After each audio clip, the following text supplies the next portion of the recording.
Hello, and welcome to our briefing on CMS's Medicaid block grant announcement. I'm Fred Casassi, the Executive Director of Families USA.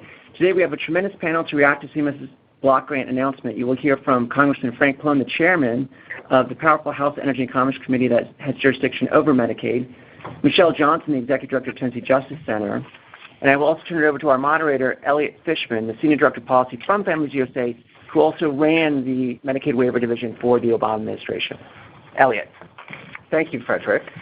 And let's start with a bit of housekeeping. Welcome to our webinar on Medicaid block grants and how they are hurting families and hurting states. Today's presentation is being recorded, and we will make both the slides and the recording itself available online.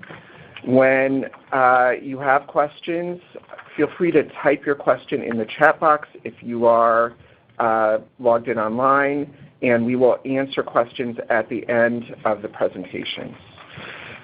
Today's guidance from CMS represents an effort, the latest salvo in what has been an effort from the beginning of the Trump administration to make substantial cuts to the Medicaid program via block grants. And we are going to be going through today with both a congressional perspective and a state perspective and our own perspective from Families USA, describing some of the details of this guidance. But fundamentally, the only flexibility that is on offer here to states is to make cuts. The only risks are for state budgets, for low-income people, and for safety net providers. That is the deal that is on offer. It's a bad one for states, it's a bad one for low-income people, and we are going to be describing in detail how that is the case. Our speakers on this webinar start with Congressman Frank Pallone Jr. Representative Pallone is Chairman of the House Energy and Commerce Committee, which has primary jurisdiction over Medicaid, such an important thought leader for many years on healthcare issues in general and Medicaid issues specifically, and we're thrilled that he's able to join us today and share his perspective. Congressman Pallone will be followed by Michelle Johnson, the Executive Director of the Tennessee Justice Center. Tennessee has developed its own block grants proposal and has been one of the states pushing for this. I suspect they are less than pleased with how that push has received a federal response, and Ms. Johnson will be going through how advocacy and policy is developing on the state level in response to this guidance.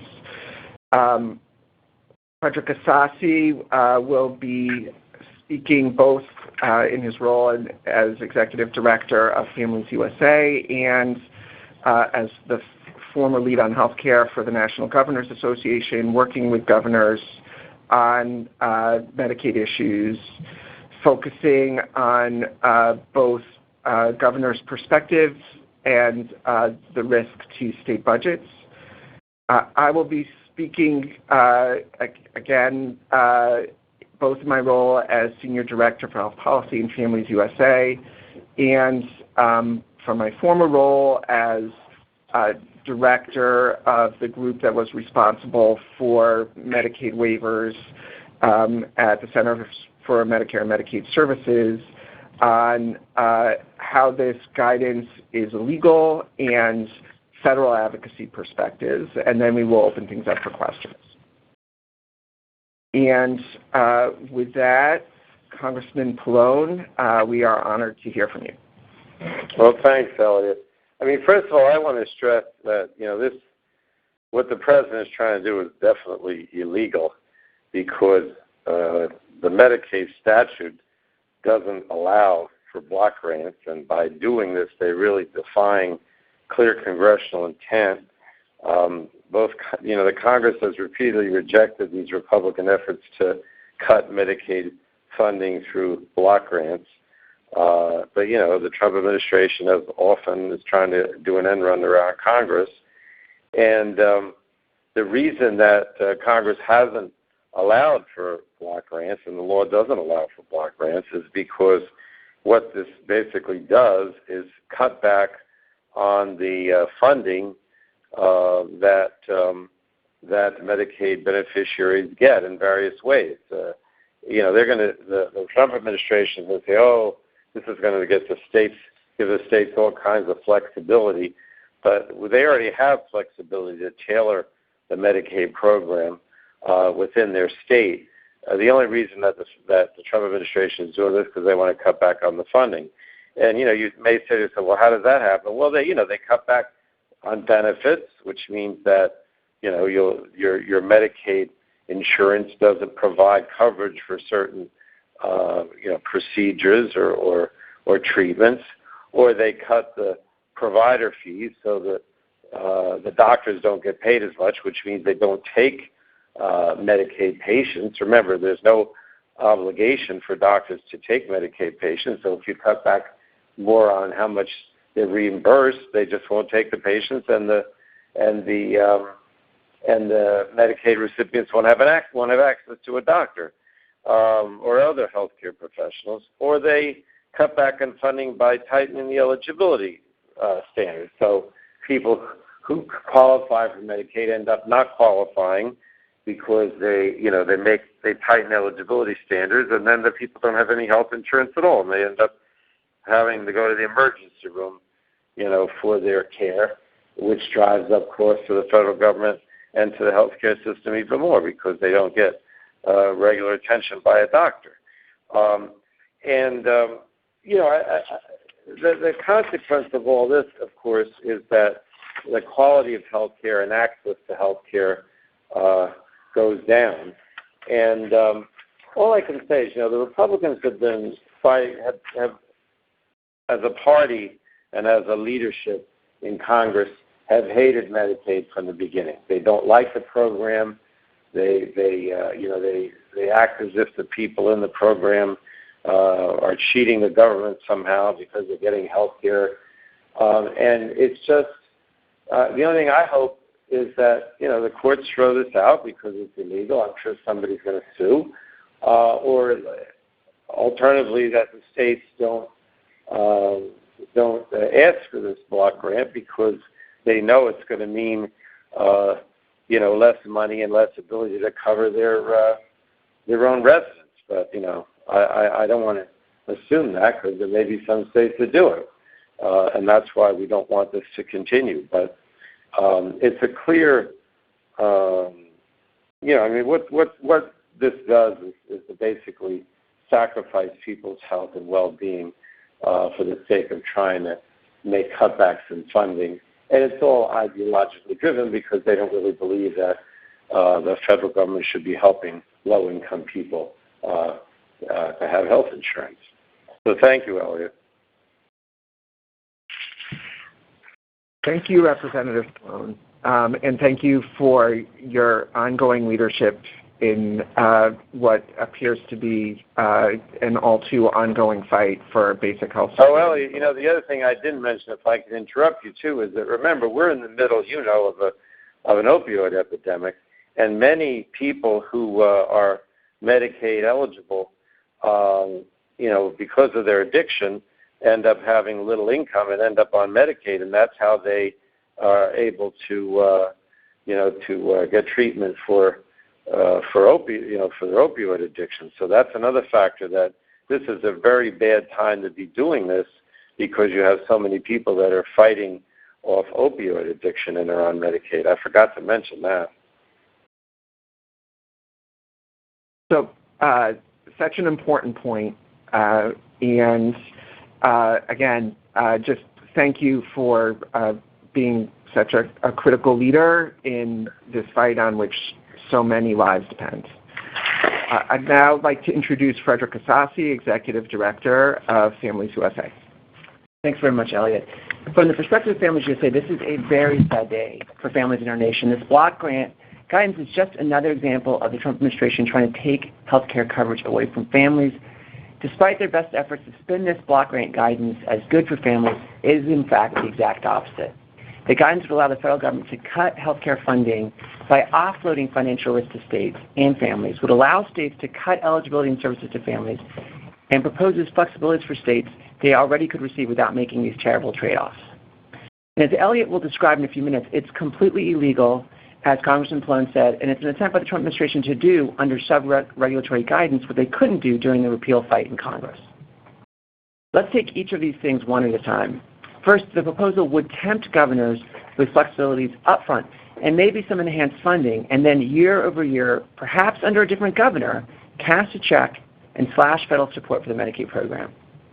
In all my time working and negotiating waivers for governors, their number one concern was always the federal government will reduce support for Medicaid. In fact, in my work with governors in conservative states trying to get the Medicaid expansion passed, the number one talking point of state legislators was they would oppose expansion because the federal government would cut federal support for the expansion population.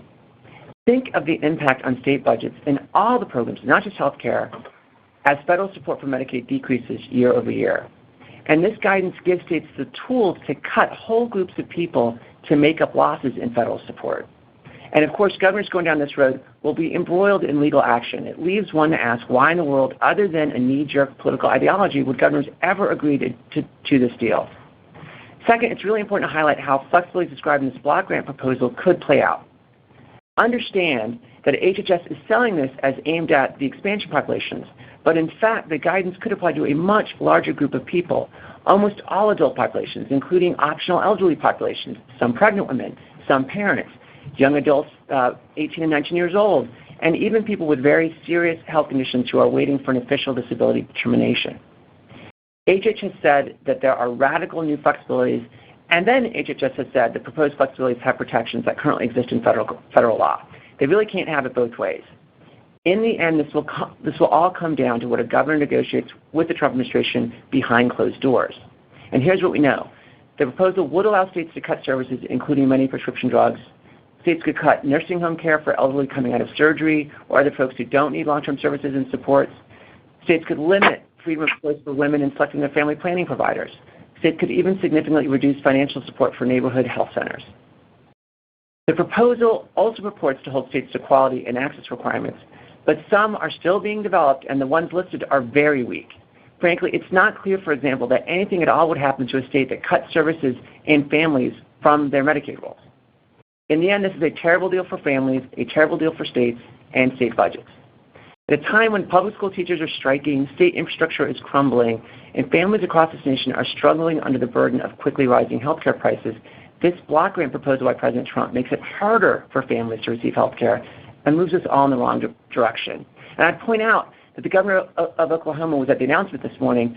Oklahoma has been struggling with probably the worst budget deficits in the entire country. Last year, their public schools had gone to a 4-day-a-week school week. It is a really scary moment to think of the governor making a decision to reduce federal support for their Medicaid programs when his budget is in such crisis. I'd be very happy to take questions at the end of this call, and it's now my pleasure to invite Michelle Johnson, Executive Director of the Tennessee Justice Center, to provide her perspective on how this guidance could impact families in Tennessee.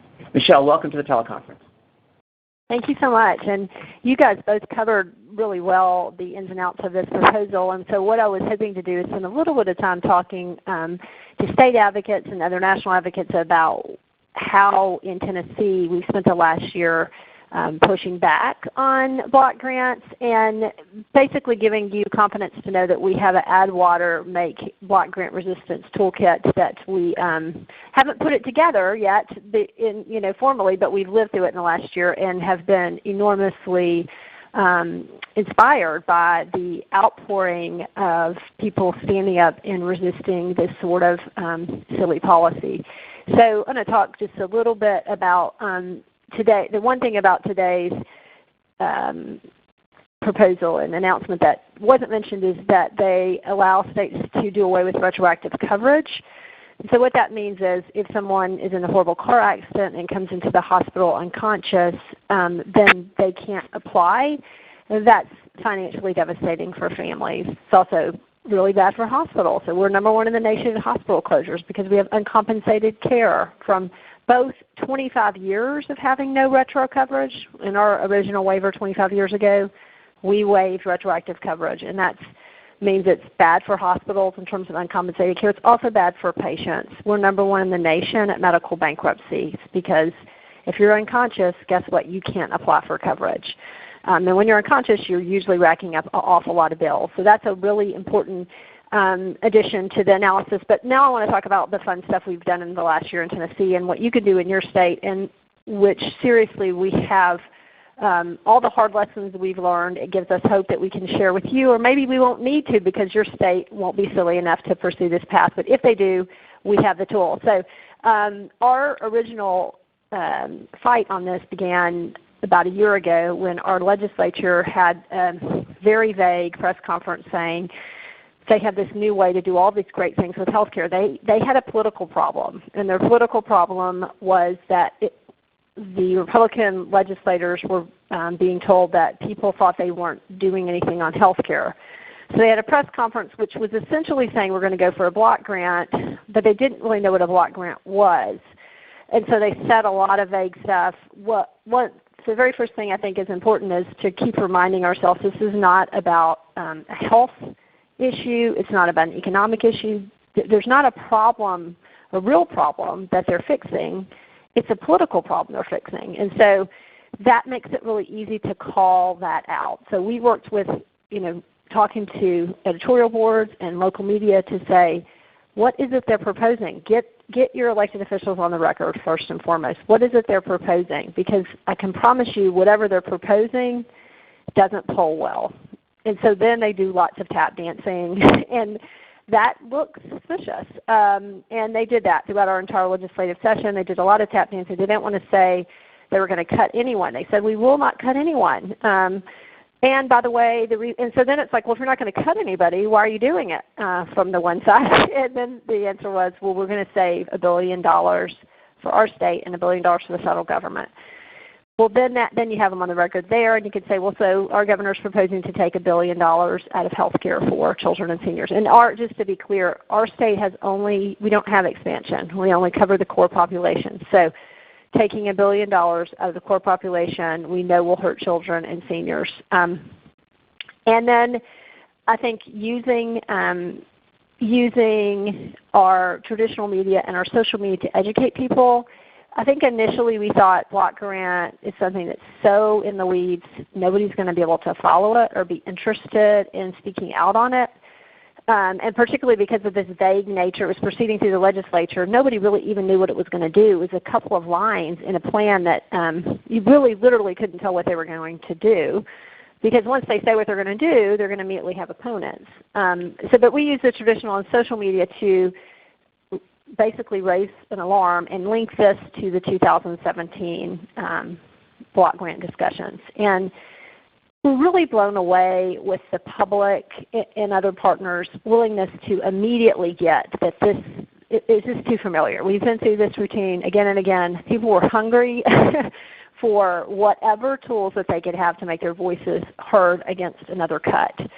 And frankly, I think that's a really important thing for state advocates to figure out how, if people are mad and they're connecting their own anger for their own healthcare frustration to their neighbors or to their elected officials, how to make it super simple, because nobody really has more than 3 or 4 minutes. So we have lots of materials that we can share with you all, but we, in the weeks leading up, so it was passed in the legislature, then it was sent to the federal government, came back for a state comment period.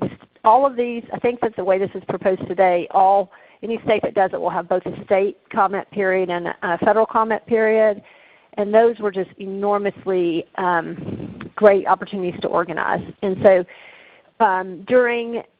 before the state comment period came, we have a big list, which I'm sure you all have a big list. We sent that list a pledge form. Do you have 5 minutes to give? Do you have 10 minutes to give? We had a list of things, a list of pledge commitments, and then we did targeted emails with things that each of them could do. So if they had an hour to give, we worked with them on a letter to the editor. If they had 5 minutes to give, we were ready as soon as the comment period opened to link them to a survey tool.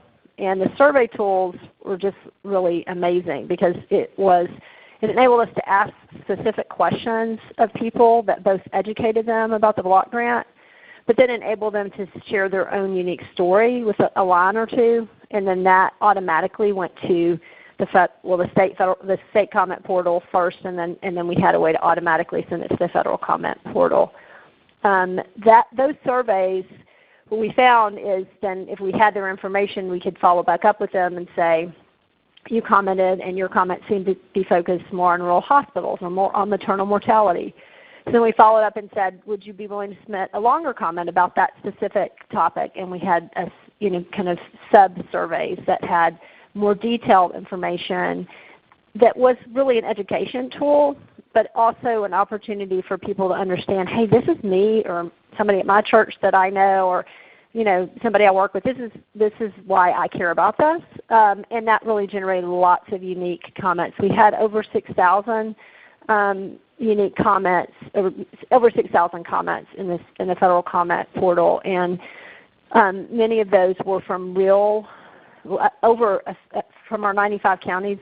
We had 88 counties who commented, and many of those were adult children who were concerned about their parents, parents of kids with special health care needs. These are real people that we found through our work, called them and asked if they would share their story, and then help them write it up. And those were incredibly powerful to see.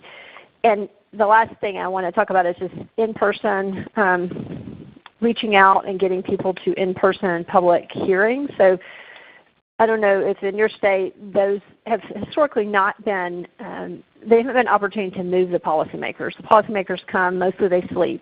They don't really change their mind. And when they announced that they were going to have in-person comment periods, we really used it as an opportunity to organize in those particular parts of the state. So we did targeted ads on Facebook to those areas, and we also looked in our list to find leaders in those communities and just started calling them to turn them out. The press was super impressed with that. We had over 400 people at an in-person hearing, and the press analysis is there were 2 people in all of those 400 in 4 different cities that were for the block grant. All the rest were against it. When people came to the in-person hearing, we had so many talking points, and again, we're happy to share those because our proposal is a little bit different than yours, but what would be helpful for you, I think, is how you message something so complex for regular people. But we had everybody who came to an in-person hearing, in-person public hearing, we gave them talking points so that they would feel more encouraged to stand and tell their own story. The last thing is that we were grateful for one of our partners for chipping in so we could have a messaging poll. And the messaging poll was, it was what we knew intuitively, but it was helpful to have that confirmed in terms of what messages really work. And the top messages are helping people to understand that vulnerable people are going to be hurt by this, putting pre-existing condition in that message, saying that block grants are cut.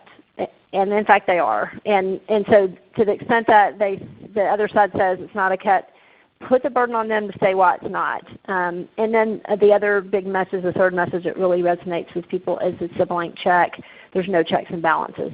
That makes people nervous across every party line, and they don't like that some politician is coming asking for a blank check. So the 3 messages, speaking about the people who will be harmed and why they're vulnerable, block grants are cut, and then the blank check messaging. So I think that is pretty much it. We had all the talking points on our webpage, and then we blasted them through Twitter chats and social media, and ended up with about 20,000 page views of people using that on the electronic version. But then even because the lovely opportunity for our federal comment period was from the day before Thanksgiving until 2 days after Christmas, we had a block grants for your holiday gathering sheet that had snowmen and whatever culturally competent holiday clip art that we could find. And just basically, if you're sitting at the table and your relative says this, you say this, which was a popular item in which went all over the state to give lots of people indigestion while they ate holiday meals. So I'm going to stop there. But I will say we're trying to gather all these things together so that people can have access to them and not have to reinvent the wheel. I think the number one thing is making sure you're connecting to people early, believing that even though it seems complicated, people are going to believe you if you tell them because they've lived through the last 3 years. And then just really connecting to real folks because the power of their stories makes elected officials twitchy, and it moves their neighbors. Thank you so much, Michelle. This is Elliot Fishman, and as I mentioned at the beginning, I'm Senior Director for Health Policy for Families USA and formerly Director of the State Demonstrations Group at Centers for Medicare and Medicaid Services. One of my responsibilities at CMS was to make sure that approvals were consistent with the limited authority that CMS has to waive Medicaid statute. And I wanted to speak to that here in the context of what the administration has put out today. This guidance is illegal for 4 distinct reasons, and I would like to go through them. So the first and most important reason is that Medicaid waivers under Section 1115 of the Social Security Act must promote medical assistance. That is, they need to promote the core objective of the Medicaid program, which is to insure and pay for medical services for low-income people. That is the central grounds on which the federal courts have thrown out approvals of work reporting requirements and other barriers to eligibility under Medicaid waiver authority over the course of 2018 and 2019. You can't cut Medicaid in ways that are inconsistent with the Medicaid statute under a waiver authority that is supposed to be about promoting the objectives of Medicaid, because cuts to Medicaid are not the objectives of Medicaid. That's a pretty straightforward and very statutorily grounded perspective on what you can do with Medicaid waivers and what you can't do. This guidance simply flies in the face of that. The core of this guidance is to cut federal funding to states for their Medicaid programs by creating a cap, inflating that cap year by year by an artificially low inflationary rate, and letting the state deal with the consequences. It's just a way, with a lot of verbiage and a lot of window dressing, of cutting federal funding for Medicaid outside of the Medicaid statute using a Medicaid waiver authority that is supposed to be about promoting the Medicaid program. That is, on its face, blatantly, black and white, totally illegal, and it will be challenged on those grounds. And that's just the first reason. The second reason that this is blatantly illegal is that it waives a section of the statute which isn't even subject to that waiver authority. So not only is the authority for the executive branch to waive parts of the Medicaid statute limited by the language that says it has to be promoting the objectives of Medicaid, but it does not apply to the whole statute. And most importantly, it doesn't apply to the section of the statute which involves federal matching of state expenditures. That is the core of how the Medicaid program is financed. States spend money on legitimate Medicaid expenditures, and the federal government matches them at rates that range from 50 cents per dollar of state spending up to the highest rate is full match for certain specific categories of Medicaid spending, 100%. But that section of the statute that describes how the Medicaid program is financed is not subject to 1115 waiver. And I can tell you, when I was running the waiver group at CMS, that was essentially the first rule in our 10 commandments, was that you cannot waive the federal match.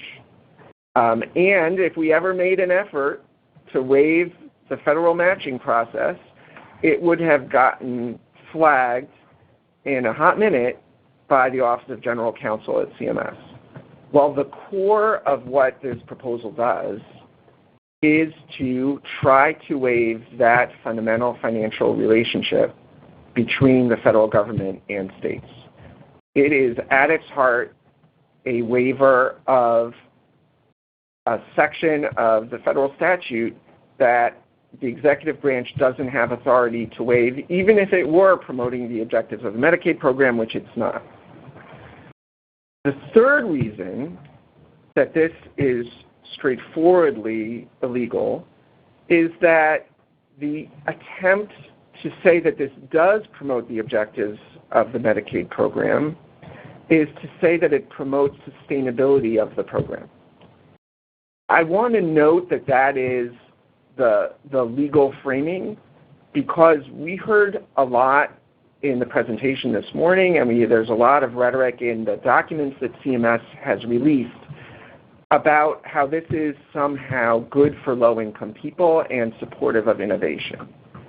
When you hear all of that verbiage, remember that even in CMS's own documents, the fundamental legal rationale that they are putting forward is that this cuts Medicaid.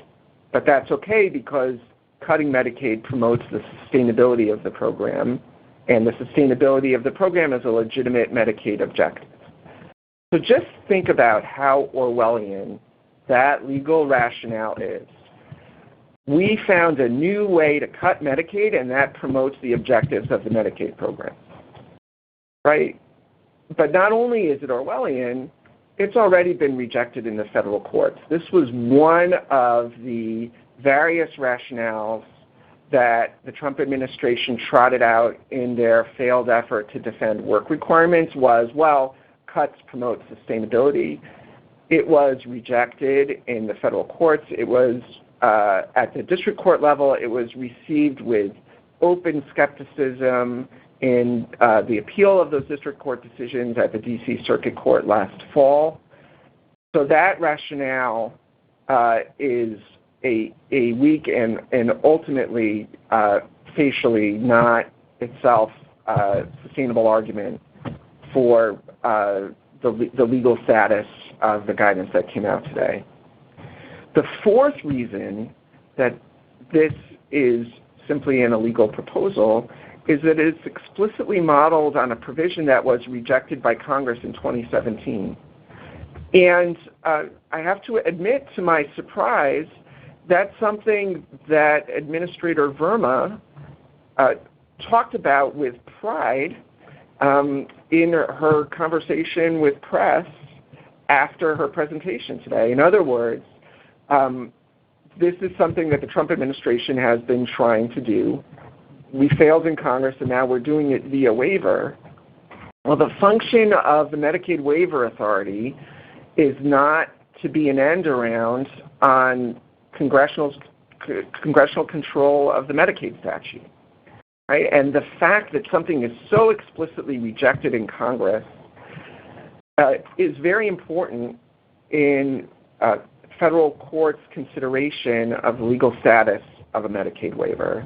It came up at both the district and circuit court level repeatedly, and this is avowedly the strategy of the Trump administration to simply pick up where they left off when they were rejected in a rather public way, as you might recall, in Congress, to try to get it through the waiver backdoor.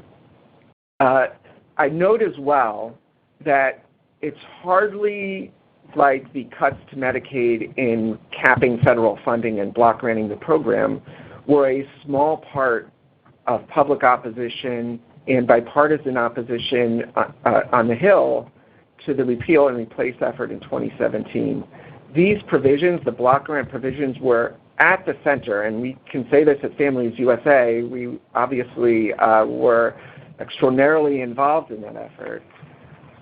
The inspiring social movement that rose up to defend the Medicaid program in 2017 was centered on the dangers of block granting the program.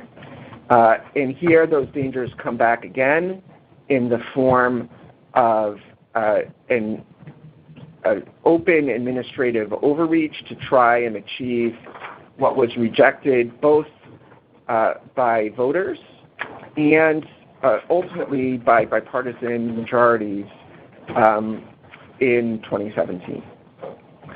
So in terms of thinking how to fight back at the federal level, Michelle Johnson just spoke about thinking about this at the state level.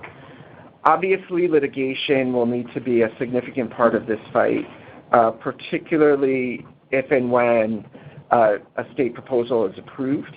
I think that's very likely to be challenged in court. Our advocacy around this will be very factual. It'll be showing who is at risk. This is a matter for advocacy both in public and in terms of finding the right messengers to talk about the risks to providers, to the stability of the healthcare system, to healthcare system capacity. These are many messages that were central to the fight over Medicaid per capita caps and Medicaid block grants in the 2017 repeal and replace fight.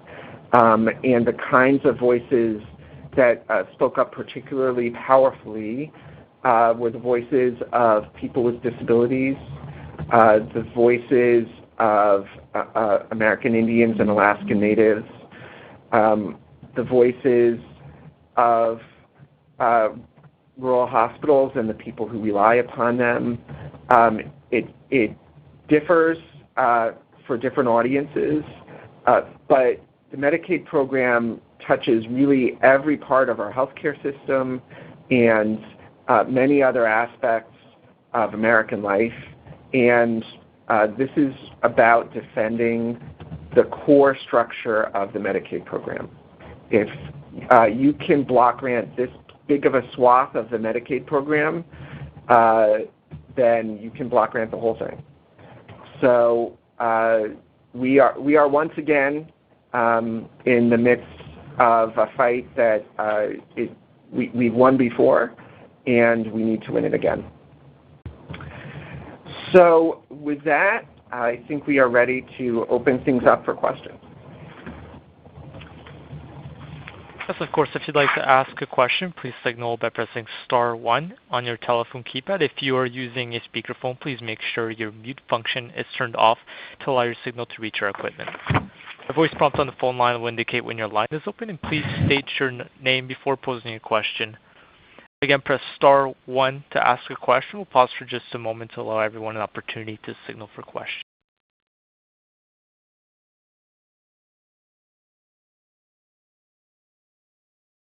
We'll take our first question. Please go ahead, caller.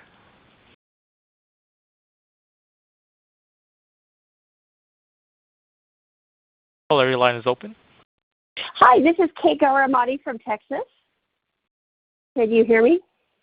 Yes. Hi, great to hear from you. Hi, dear.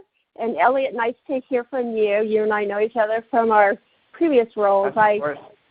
Of course, I'm, speaking from Texas, which is one of the few non-expansion states, and I'm trying to sort through this, just having just landed in our laps today, and how, although we're different than most other states because we don't have an expansion, how this could actually benefit us in Texas. And just, I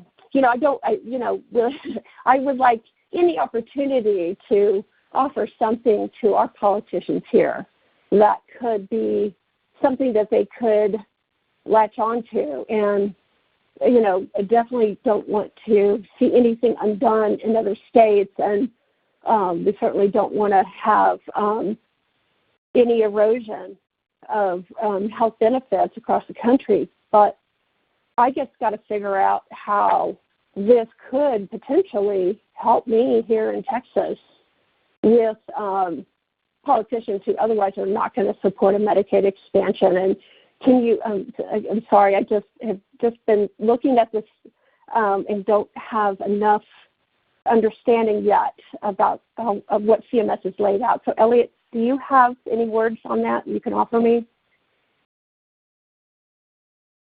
So, first of all, so appreciate that question and the ongoing challenges of trying to expand coverage in Texas, which has, by a significant amount, the highest uninsured rate in the country. And here is how I would think about this, Kate. First of all, Families USA has been working on expansion in Texas and other states that lean conservative from the time of the passage of the Affordable Care Act. And you're speaking to concerns that are very much in our DNA, and working really closely and in close coordination with advocacy at the state level is very much in our DNA as well. That being said, we're talking about the fundamental core structure of the Medicaid program that the whole program depends on, right? So we really are talking about playing with dynamite here, as you know, with the most vulnerable people in our country.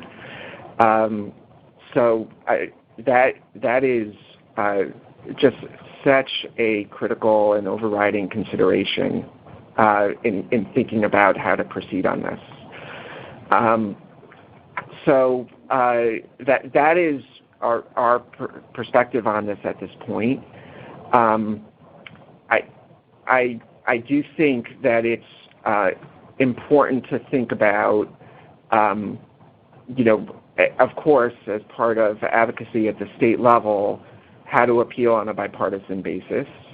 But talking about taking a state plan population like expansion adults or low-income parents, or certainly some of the other populations that are at risk here that Frederick spoke to, and block granting that part of the program, it's just it's such a dangerous precedent and a retreat on something that we have had to beat back again and again in terms of defending the core structure of the Medicaid program.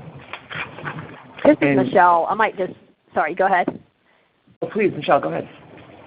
I was going to say we have been struggling with the same thing in Tennessee, and I think one thing that is clear when you read the actual 50 whatever pages is that they're not, the goal of this is not to get other states to expand. The goal of this is to do away with the expansions that exist. So they enable states to really Swiss cheese those expansions so that they basically come to nothing. So basically you can exclude people for all sorts of things. And so I think even if you, for a moment, you think, well, maybe this will get our state to get off the fence and actually propose expansion, at least in our state, that would totally be contingent upon a block grant. And as we've already covered, it's not legal. It's not going to pass muster in federal court. So it isn't, it's probably, unless your state just says we want to expand and we're going to expand no matter what happens with the block grant, it seems like in so many ways a false promise.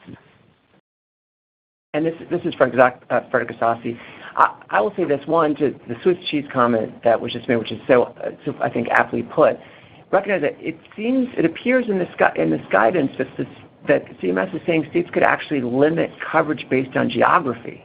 So they could actually do an expansion in a small part of the state for rural families or urban families. It's definitely Swiss cheese. I'd also say I spent a lot of time with very conservative governors and very conservative legislators who are thinking about expansion and trying for expansion. Their number one concern was federal financial support. And the reason Families USA is strongly opposed to state agreeing to this is because you're not just impacting financial support for the expansion population. You're impacting the financial viability of the program writ large moving forward.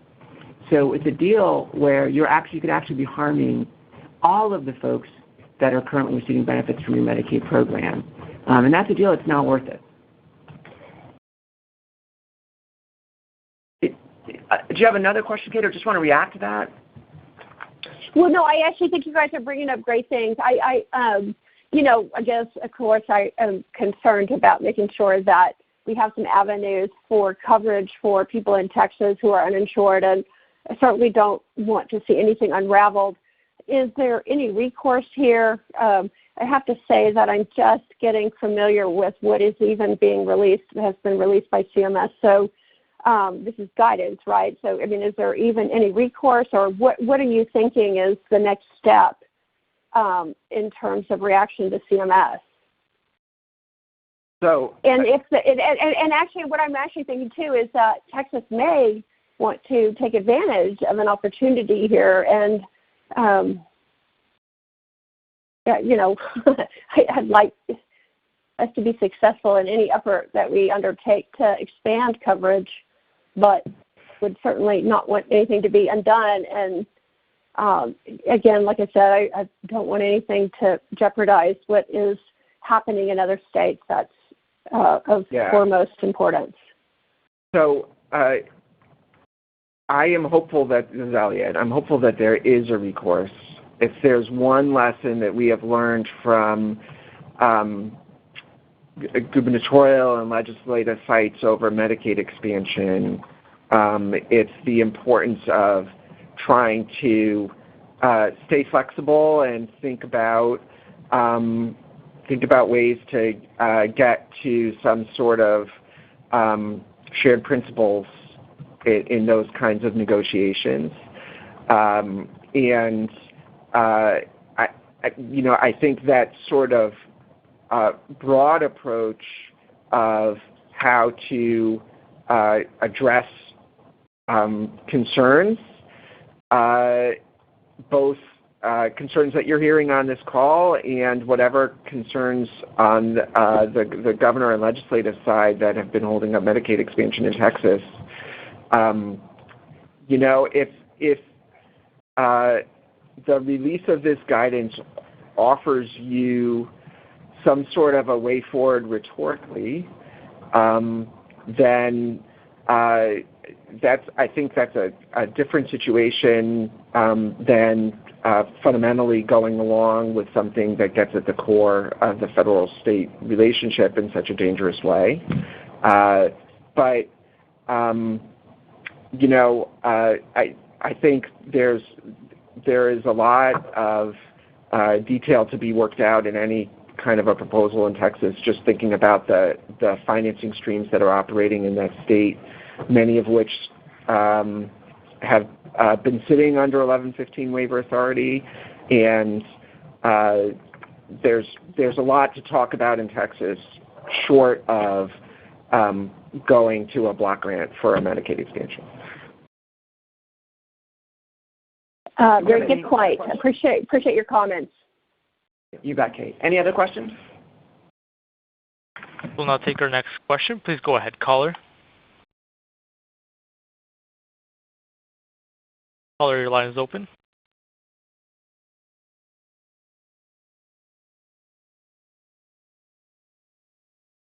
There appears to be no further questions at this time. I'd like to turn the conference back to the presenters. Please go ahead. Yes, we've got a long list of questions coming in over the internet. So I think we'll take our first question. So we got a question asking about the tribal providers and the exemptions for American Indians and Alaska Natives under the Medicaid statute, and specifically asking what is subject to the cap. And that's a somewhat nuanced answer. So services that are currently reimbursed at 100% federal match, that is services that are received at or through Indian Health Services providers or tribal providers, are exempted from the cap calculation. But it's really important to note that members of American Indian and Alaska Natives tribes are still subject to the cap when they receive services that are not subject to that match. And they are more broadly, very importantly, relying on the Medicaid program, right? So their services are subject to cap if they are received at a non-IHS provider, and they are enrolled in a Medicaid program that is fundamentally threatened by block granting such a big part of the program. So American Indians and Alaska Natives have really a central concern and a central voice to speak out on the importance of the Medicaid program for them. And I think we're running over. We just want to squeeze one more question in, which is, if states are left to deal with expenditures post-caps and cuts, why would states take advantage of this besides political reasons? And so I think the answer to that is to really think about the ways in which governors might approach this. So remember, in almost every state in the country, governors are term limited to 2 terms. And if you're in an environment where there's a real budget crisis, you could see a budget, a block grant proposal including an upfront infusion of cash. In fact, we saw proposals in Congress that kind of look like this. And then, over time, you see a very steep reduction in federal support for Medicaid. This would all be happening, in the backdrop. So this guidance comes out, a governor is negotiating directly with the Trump administration, and they've sort of tweaked the basic rubric they're presenting in the guidance. So as a result, what you would see is a state in which this governor, who's maybe got 2 years left, is getting an infusion of cash, and then leaving for the next governor a terrible budget deficit. Year over year getting worse and worse, and really spinning the state in a crisis. So that's one of the reasons why you have to be really careful as your state's considering this, to make sure that you don't have a governor who's kind of getting a quick fix up front and then leaving the next governor and the state to have to deal with a really terrible budget deficit. I think with that question, we are at time. So thanks to everyone's participation. Alex, if you want to say a last few words. I will repeat the thank you for that participation in what has been a very highly attended call. I think that reflects the huge importance of the Medicaid program and the fundamental nature of this threat. And thank you all for your ongoing advocacy efforts in achieving another victory against block grants and Medicaid. We're going to continue this conversation now on Facebook Live. So if you go to the Families USA website, we can continue the conversation. Thanks to everyone for their participation.